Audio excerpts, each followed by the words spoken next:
23 ABC's Digital Update is brought to you by West Medical.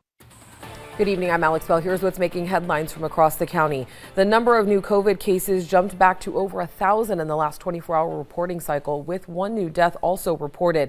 The county dashboard has updated to show 1,112 new cases, pushing the total since the pandemic began to over 60,000 positive tests. There is also one new death attributed to the virus, and that means that 482 people have died here in our community. The website also indicated that there are 237 people hospitalized with COVID, but there's no breakdown on how many people are in the ICU.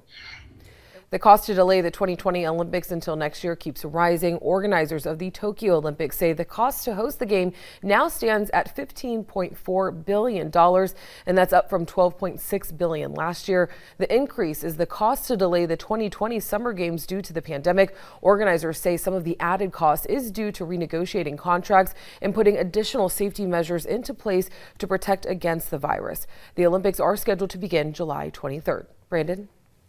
Looking at some stronger winds in our forecast for Wednesday. It's that dry desert wind, not all that breezy in the desert itself, but on the west side of the mountains. So from the mountains going into the valley, that's where we're seeing wind gusts 40, possibly as high as 50 miles per hour. No wind advisory at this point, but I wouldn't be surprised if one gets issued for tomorrow. Could even see some briefly breezy winds later in the day in the valley. Fog possible through the night tonight, with temperatures dropping into the 30s. Actually hit 32 last night here in Bakersfield, but with those winds picking up, that won't be a problem in our near future, but we'll continue to deal with those winds through about Thursday. Tiny chance of some showers on Thursday. I don't really think much is going to come of that. Nice and calm for Christmas Day, and then we're still watching next week pretty closely. 30% chance of rain on Monday. As we draw closer to that, hopefully we can bump up those rain chances, because it does look like a decent amount of moisture is heading our way. We're going to see even more rain as we head into next week for our mountain communities, and again, breezy conditions through almost the entire forecast, except for Christmas Day for the mountains.